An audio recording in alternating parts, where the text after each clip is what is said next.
Welcome again to brandylibrary.tv. This time, we're in the French Caribbean and we talk about rum. Now, Ben is here and we talk about the Rhum GM. Rhum GM, we've been talking a lot about rum this morning, but Rhum GM is quite specific rum, quite a unique, distinctive rum that you find in Martinique. Only recently has it made its way off of the island of Martinique. Of course, it was present in France, but not really. Only in recent history do you see it outside of Martinique, outside of France. But that doesn't mean it's new to the fray. Rhum GM that we've been producing Rhum GM since 1845. So a very, very long, iconic tradition of producing rum. And Rhum GM has a very, very strong reputation with the true connoisseur, the aficionado, not just for rum, but true spirit enthusiast. They find this is a rum unmatched, unparalleled, like not just for the rest of the rums, but like any other whiskey or brandy, any type of spirit. Truly an iconic spirit label, Rhum agricole. So within the category of the appellation d'origine contrôlée, Rhum agricole, this one, the GM, is special. Oh, quite.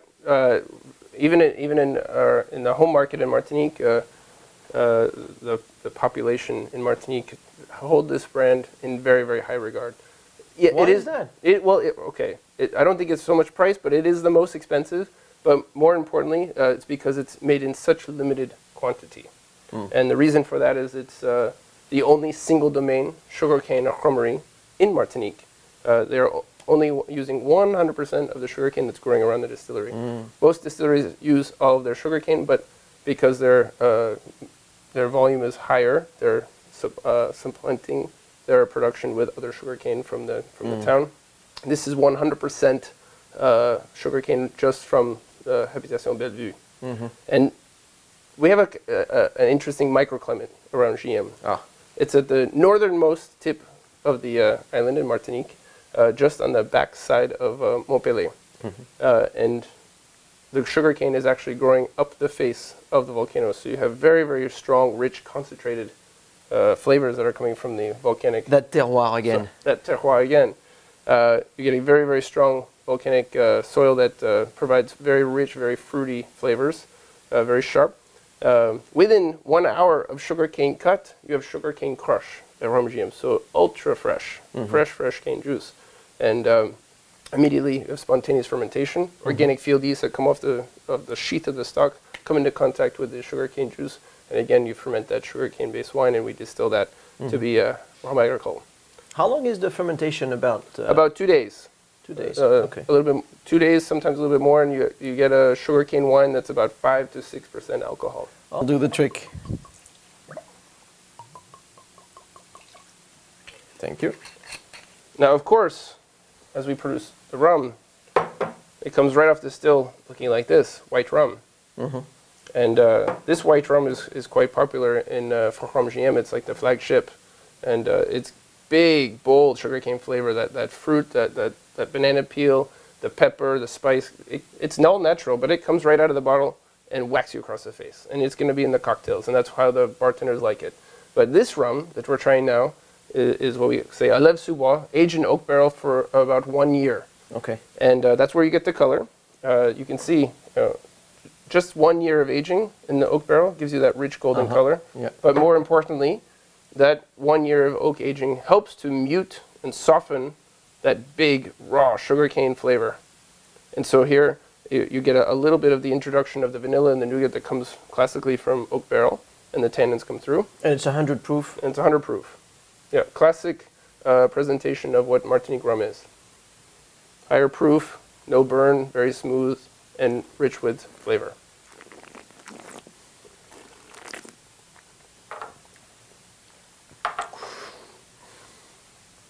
It is bigger, but it doesn't hurt in any way, for sure. It's quite rich. Typically, people don't drink it like we are, but they have it with a little bit of sirop de canne, with some lime or some fruit, or you make a planteur. Try the vintage rum now that you have it, because the vintage rum is quite special. You probably you're here in Brandy Library. How many bottles of rum do you have? Oh, we have close to 60. How many vintage rums do you have? Very few. Yeah?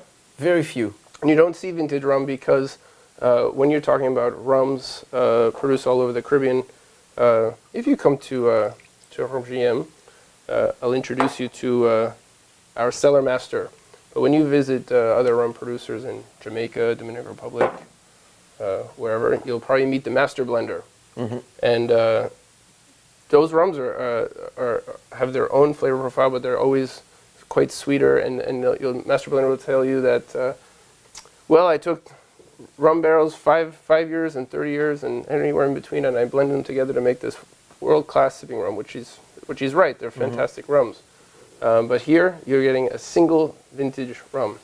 And with the angel share, the barrel evaporation in Martinique, we're losing sometimes 8, 9, even 10% of the barrel volume, the evaporation, the angel share.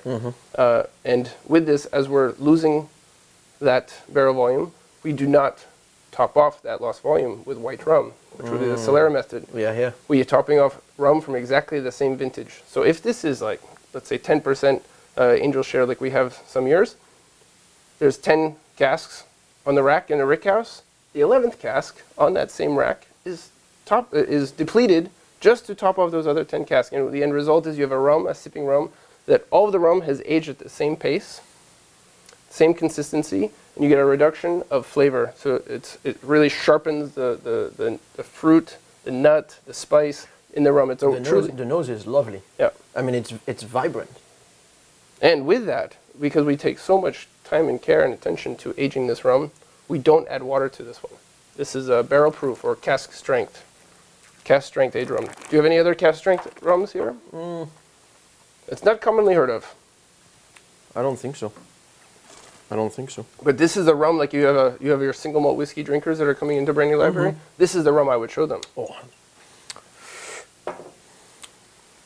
This is truly lovely. We've tasted, VSOP is quite common in Martinique. So this is the Rhum GM expression of VSOP, a little stronger. It's at 90 proof.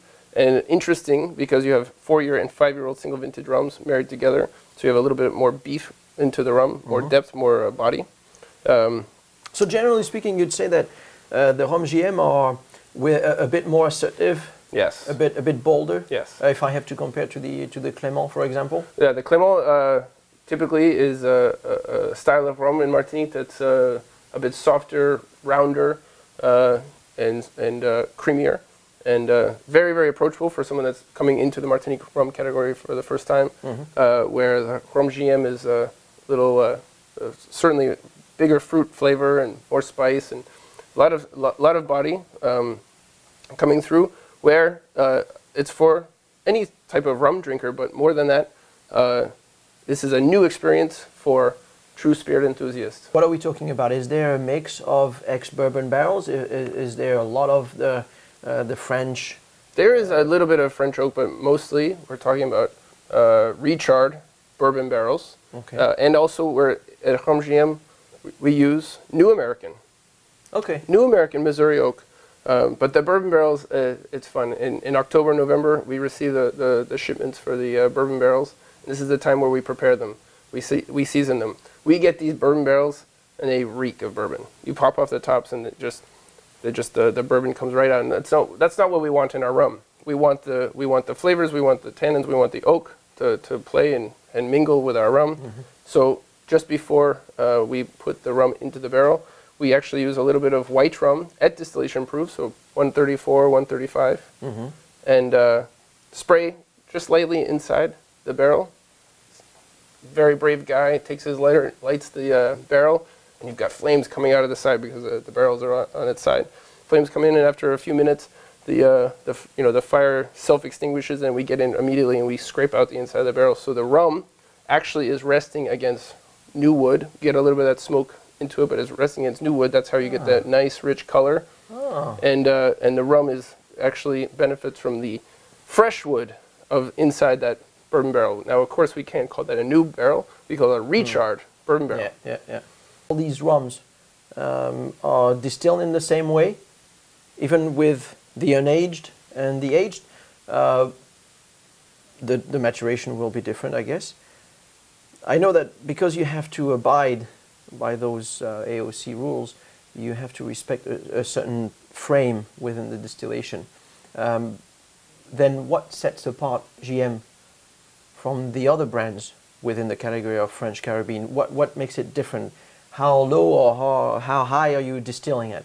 Well, we have the AOC, and you have to understand that as Martinique Rhum Agricole became popular, it was through World War I, World War II, where you had this slow transition of rum producers transitioning from producing from molasses to classic agricole style from sugarcane juice.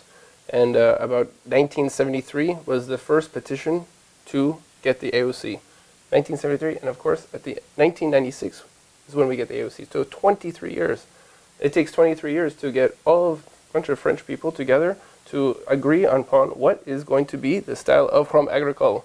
Not uncommon. Yeah. So with that, it's the sugarcane variety, the selection, extraction, fermentation, distillation. So we agree that we all distill one time, we filter one time, we distill through copper, and with that distillation, the window is between 65 and 75%. But with that, you have in that window, everyone has their way to produce their rum to give them their own signature flavor profile. So then if I have to compare the distillate of Clément and the distillate of Rhum GM, is there a difference then at the distillation? Well, Clément is distilled at 72, where Rhum GM is sometimes between 68 and 70, 68, 69. And you're going to get a little bit more flavor from the lower distillate. In regards to aging, we're not allowed to age in oak barrels larger than 200 liters, but you can choose whatever oak barrel you want, whether it comes from France or US or it's a sherry cask or what have you, but not larger than 200 liters. So everyone has their way of giving their own personality to the rum. Very good. Now, from what I understand, the rum production in the French Caribbean is kind of set by a strict legal frame, but in no way it makes it any small. And as we can see, Martinique rum can stand tall in the world of rum production. Santé, Benjamin. Cheers. Thank you for having us again.